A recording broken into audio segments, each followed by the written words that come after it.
नमस्कार। हिंदी की कक्षा में आपका स्वागत है। आज हम कक्षा 8 में अभ्यास सागर में कार्य करेंगे।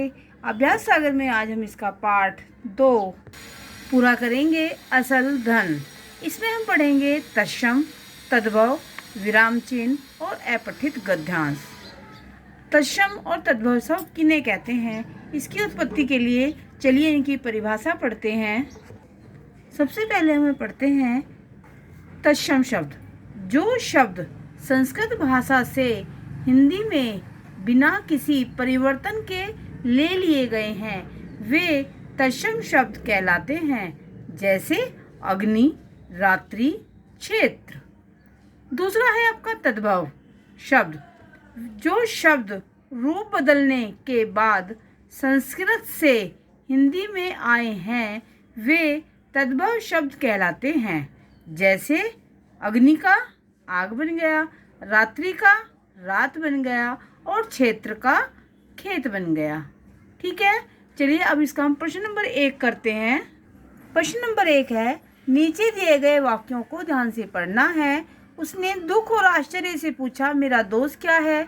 दूसरा, मनुष्य अपने कर्मों से महान बनता है। तीसरा, दरबारियों की आंखों में चमक आ गई। नेक्स्ट, ईरान के किसी गांव में एक चरवाहा रहता था। दरबारी शाह के कान भरने लगे। अब इन वाक्यों में मोटे काले शब्दों को दी गई श्रेणियों में विभाजित करके लिखना है।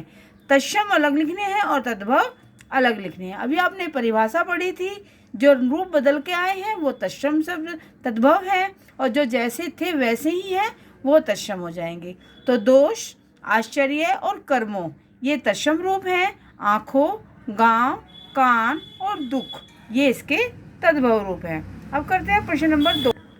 निम्नलिखित शब्द समूह में तत्सम शब्दों पर घेरा लगाना है। इसमें तत्सम शब्द है मयूर, जिह्वा और सूर्य। प्रश्न नंबर 3, अब इसमें आपको तद्भव शब्द बताने हैं। स्थान, दुख व दही और इसमें मोर। दुख इसलिए है क्योंकि अगर इसके पीछे विसर्ग होता तो ये तत्सम शब्द बन जाता, विसर्ग नहीं है इसलिए ये तद्भव शब्द है। प्रश्न नंबर 4। प्रश्न नंबर 4, इसमें आपको कै से ख खंड को मिलाना है। अश्रु, आंसू, क्षेत्र, खेत, निंद्रा, नींद, जिह्वा, जीभ, अक्षी, आँख। प्रश्न नंबर 5, निम्नलिखित वाक्यों को उचित शब्दों द्वारा पूरा कीजिए। मेरे पाँव में कंटक चुभ गया, नहीं कांटा चुभ गया, कांटा चुभ गया था, गया। दूसरा, पेड़ के पत्ते गिर गए, वे कल गृह प्रवेश करेंगे। रावण के 10 सिर थे, भगवान को दुग्ध स्नान कराओ। इसके बाद है आपका प्रश्न नंबर 6। ये चित्र दिए हैं, आपको इसके तत्सम और तद्भव रूप लिखने हैं। यस, चित्र है नासिक, ये है आपका नासिका, नाक, सूर्य, सूरज, पत्र, पत्ता, वृक्ष, पेड़, मयूर, मोर, मयूर, मोर। इसके बाद है आपका प्रश्न नंबर 7। इसमें आपके विराम चिन्ह दिए गए हैं। कै स्तंभ में विराम चिन्ह है और ख में उनके नाम दिए गए हैं। आपको उसके चिन्हों से मिलाना है। आप इसमें नंबर भी डाल करके आप नंबर से भी कर सकते हैं। जैसे सबसे पहला आपका है ये वाला चिन्ह, ये निर्देशक चिन्ह है। दूसरा आपका ये अल्प विराम चिन्ह है। तीसरा ये आपका दोहरा उद्धरण चिन्ह है। तीसरा ये आपका प्रश्न सूचक चिन्ह है। चौथा आपका ये पूर्ण विराम है। पांचवा, छठा आपका ये आप जो है आप देखिए इसमें एकल उद्धरण चिन्ह है।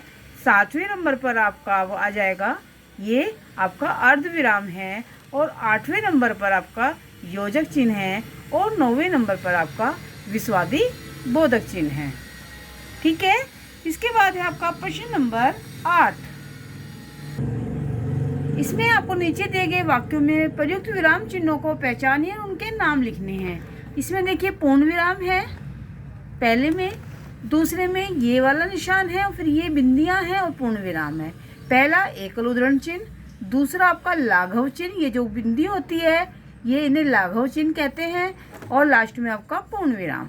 तीसरे में देखिए ये दो निशान लगे हुए हैं और एक ये वाला। पहला आपका ये निशान अल्प विराम, ये दोहरा वाला दोहरा उद्धरण चिन्ह, और ये आपका प्रश्नसूचक चिन्ह। अगला है आपका इसमें ये निशान लगे हैं, इसमें ये वाला है और ये वाला। पहला आपका दोहरा उद्धरण चिन्ह, ये नीचे लगा हुआ है अल्प विराम, ये यहाँ पर लगा हुआ है ये विस्मयादि बोधक चिन्ह है, और अंत में आपका पूर्ण विराम है।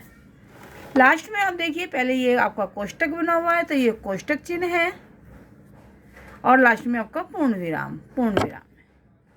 प्रश्न नंबर 9, उचित विराम चिन्ह लगाने हैं। हमारे पड़ोसी बहुत अच्छे हैं, पूर्ण विराम। मैं चिल्लाया, अल्प विराम दोहरा उद्धरण चिन्ह। यह कूड़ा किसने फेंका, प्रश्नसूचक चिन्ह उद्धरण चिन्ह बंद। आज मैंने प्रेमचंद की, एकल उद्धरण चिन्ह बड़े भाई साहब, कहानी का नाम है, कहानी पढ़ी, एकल उद्धरण चिन्ह पूर्ण विराम। बच्चों विस्मयादि बोधक चिन्ह, क्या कर रहे हो, प्रश्नसूचक चिन्ह। कचरा इधर उधर के बीच में योजक चिन्ह, मत फेंको पूर्ण विराम। अरे बाप रे विस्मयादि बोधक चिन्ह, इतना बड़ा हाथी पूर्ण विराम। प्रश्न नंबर 10, इस गद्यांश को पढ़कर आपको दिए गए प्रश्नों के उत्तर अपने आप लिखने का प्रयास करना है, और आप यहीं तक का कार्य इस वीडियो के द्वारा पूरा करेंगे। Okay bye.